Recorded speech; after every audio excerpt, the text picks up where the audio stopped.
Hello, and welcome to the GRACE podcast series. My name is Denise Brock, and I am the Operations Director for the Global Resource for Advancing Cancer Education, or GRACE. In this podcast series, we interview patients, advocates, and healthcare professionals to provide the most updated information for our community and to highlight important issues facing those dealing with a cancer diagnosis. We hope you find this information valuable. For questions or comments, please visit us at cancergrace.org.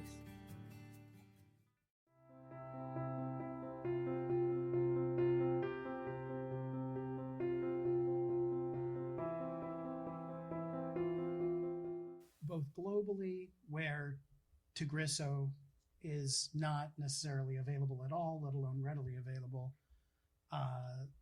and even in our own practices, where we have a range of options. We now have two clinical trials that have looked at Iressa, gefitinib, alone or with chemotherapy, carboplatin, and Alimta, pemetrexed, a regimen that most of us would strongly favor as our chemo of choice for adenocarcinoma, that have shown not just a progression-free survival benefit, but an overall survival benefit, and not a little one, but a very substantial one. And I think in many parts of the world, that is a very important, appealing choice.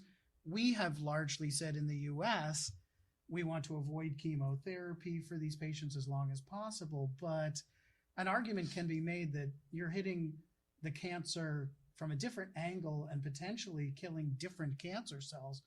And the synergy could be quite substantial, whether with first-generation agents or Tagrisso.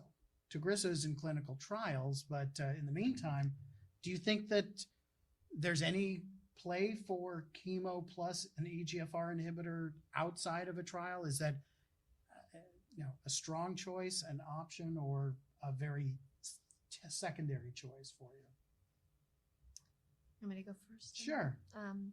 So I think it's something to talk about, right? Mm-hmm. So we have two trials that looked at that question. One trial was done in Japan, and it was designed in such a way that the patients who started on the gefitinib Iressa alone had to go to chemotherapy as their next line of treatment, and that was provided. Mm-hmm. And they looked at that group as having a progression time 1 when they stopped the TKI, the oral medication, and a progression-free survival 2 when they'd had sequentially the EGFR drug and then the chemo.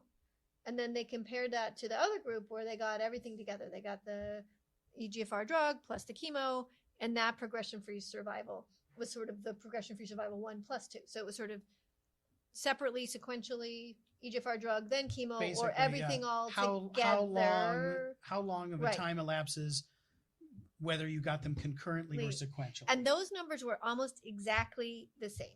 Whether you got them sequentially or concurrently, that time to progression of having had all of those drugs was almost exactly the same.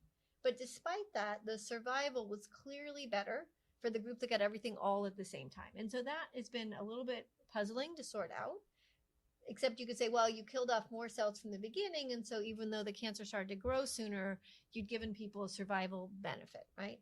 The other trial was done in India, and it's a little more complicated to interpret because the patients who got the chemo plus the gefitinib Iressa definitely got all those drugs. Mm-hmm. But the people who started on just the gefitinib Iressa, many of them never actually got chemo because of availability of chemotherapy. The healthcare system there is much more complex. And a lot of those patients were sicker. There were a lot of patients with a marginal performance status that we usually exclude from this trial. And so my take home from that trial was, if you're in India, you're better off getting everything at the same time if you can get it all covered, right? Because you might not be able to get your next line of therapy.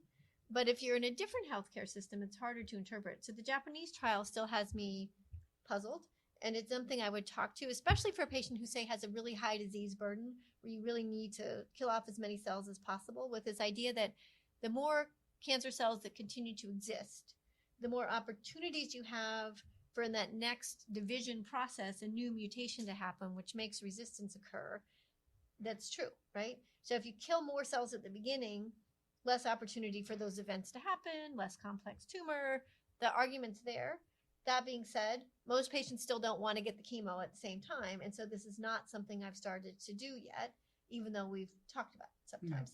And with the osimertinib, those questions come in. Now, there's been publications. My colleague Joel Neal had a poster at ASCO this year looking at osimertinib plus chemo. And this was given Tagrisso chemo for patients where we added the chemo to the osimertinib Tagrisso because they had their brain metastases controlled and we didn't want to lose that. Then we added chemo because they were growing elsewhere. So it wasn't something we did as a standard of care. It was something in unique situations. But we showed that that actually was tolerated pretty well. So it helped to support the studies looking at should we be doing that more often. Yeah. All right. Long answer, but. And what are your thoughts, Carolyn, about chemo and EGFR inhibitor? Is that, are you optimistic about that, or do you think that defeats the purpose of the promise of targeted therapies to be chemo-free as long as possible? Well, as an evolutionary biologist kind of at heart, I am fully subscribed to the idea that TKIs are not going to be the solution to finding a cure. And that really we need to focus on a multifaceted approach. And chemotherapy is a bit of a blunt instrument, but it is an effective one. We still use it. It works. It doesn't discriminate whether you have, one kind of submutation or another. And so I do think that there is a role for that. Is that the question that remains is how to apply it. Do we do it right at the outset? Do we start the tyrosine kinase inhibitor, whether it be osimertinib, Tagrisso, or erlotinib, Tarceva, whatever it is, and get to a point of sort of maximal response where the tumor shrinkage has plateaued and then add chemotherapy? Do we wait until the tumor has started growing again and add it at that point while continuing the TKI, which was sort of addressed in another study? But I think that there are still so many questions that are really important for us to answer. And then on top of it, I think one of the things that we struggle with in the clinic is that there are all these sub-approaches that we can take too for patients whose cancer is really well controlled, except there's this one spot growing in the liver, or right. And then we use a targeted therapy or like a radiation for those spots. So.